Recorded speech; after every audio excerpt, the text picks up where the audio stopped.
I haven't got a problem coming out the car. Just want to make sure I'm not handcuffed. Can't go anywhere.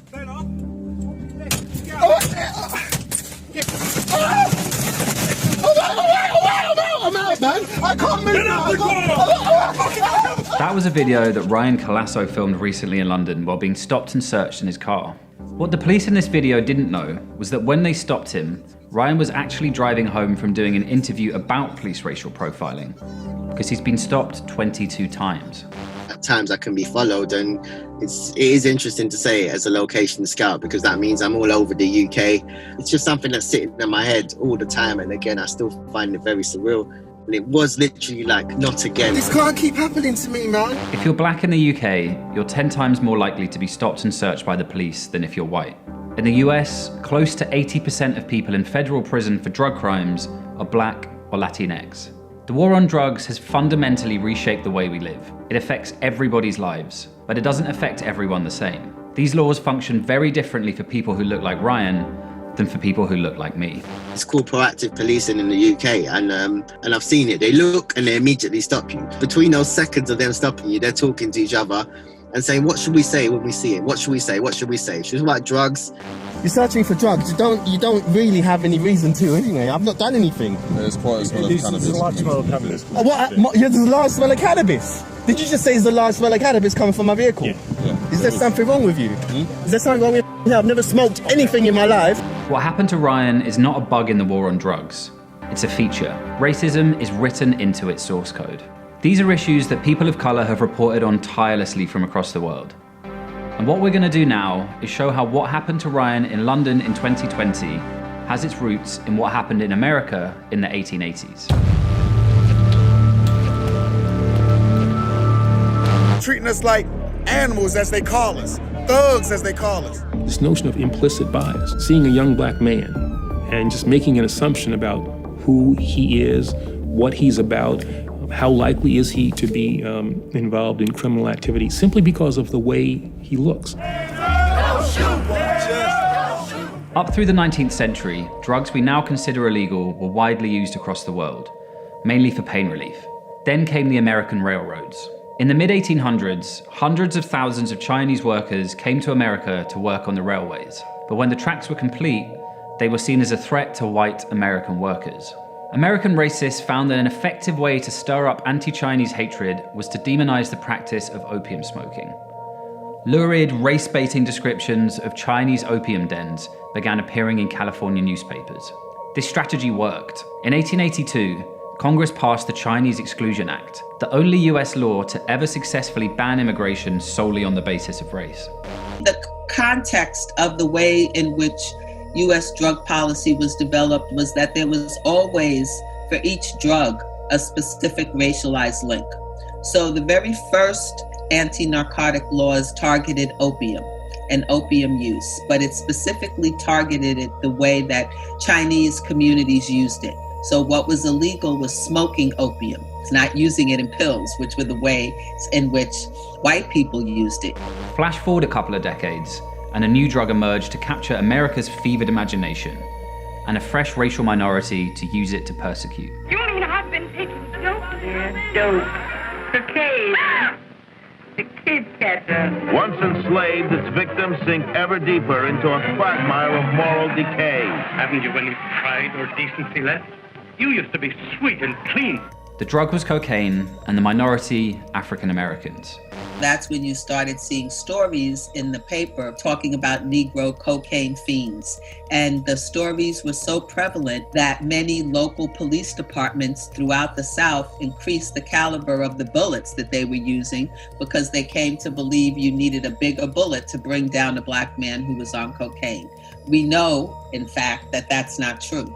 It was these campaigns and stories that in 1914 led to the passing of the Harrison Narcotics Act, the first federal attempt at drug prohibition, and the blueprint for what would eventually become the global war on drugs. In the national conversations leading up to the passing of the Harrison Act, one medical expert gave this warning. If you want to understand just how deeply the origins of the war on drugs are rooted in racist violence, that text we just saw should make it clear. But really, the drug war didn't properly get going until this guy came along. This is Harry Anslinger, In many ways, he's really the architect of the modern war on drugs. Anslinger started running the newly founded Federal Bureau of Narcotics, known as the FBN, in 1930. The DEA has inherited the history of racism and misogyny that dominated that agency throughout the period of Anslinger, and that they see themselves as being at war, and the people that they are at war with are primarily people of color. So he was very focused on things like cannabis and heroin and drugs that could be associated with racial minorities. Drug prohibition, driven by racial anxieties, grew and grew in importance in American law enforcement. This only became more pronounced in the 1960s, as drug use became associated with counterculture, the civil rights movement, and the opposition to the Vietnam War. It was Nixon who formally declared a war on drugs in 1971. And this is where federal spending on drug enforcement begins to really transform into the monster it is today. But even under Nixon's new war on drugs, there was still at least some emphasis on drug treatment and rehabilitation. For the origins of the militarized dystopian war on drugs we know and love in 2020, we have to wait for the 1980s and the racist hysteria that surrounded crack cocaine.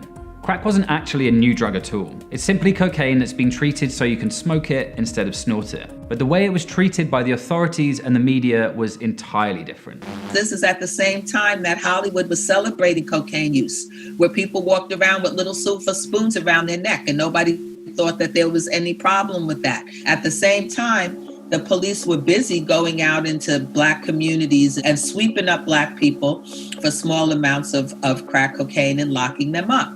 Before 1986, the average federal sentence for African Americans was already 11% higher than for white criminals. After 4 years of crack hysteria, it had rocketed to 49%. This is where the war on drugs really starts to look like a war. Police began to look like soldiers, and American money started to flood into military-style drug enforcement operations around the world. It was also this era of the drug war that saw America begin its mania for mass incarceration. The prison population of the United States was flat in most of the 20th century. The last 50 years is this era shaped by a commitment to mass incarceration and excessive punishment. Prison population goes from 300,000 to 2.3 million, and this has really redefined the kind of country we are, the kind of place we inhabit. I think the greatest tragedy of the era of mass incarceration has been its impact on people of color. America has 5% of the world's population, but 25% of the world's prisoners. And there are very clear racial disparities in this. The Bureau of Justice estimates that if you're a white male in the US, there's a 1 in 17 chance you'll go to jail or prison at some point in your lifetime. For Hispanic males, it's 1 in 6. For African Americans, 1 in 3. Did I win the war on drugs? No.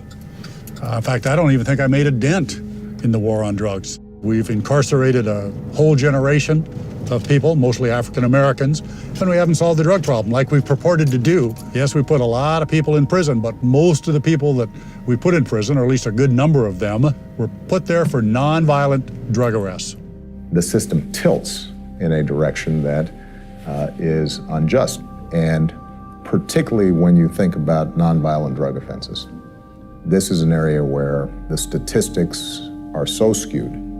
You have to question whether we have become numb to the cost that it has on these communities, whether we think it's somehow normal for Black youth or Latino youth to be going through the system in this way. It's not normal. This continues today, on the streets in 2020. When George Floyd was killed in Minnesota, this is what one police officer called out while he watched. How long y'all gotta hold him down? Why we don't do drugs, kids? So we see over and over again that when police kill someone, particularly somebody unarmed, they look for some history of drugs or drug involvement as if somehow that justifies their action, even though at most it's only tangential. Every community at every socioeconomic level uses drugs at pretty much the same level. So the fact that these things keep happening primarily to Black and brown people has nothing to do with the drugs. It has everything to do with drug law enforcement. In the UK, police often claim they use stop and search powers to deal with knife crime.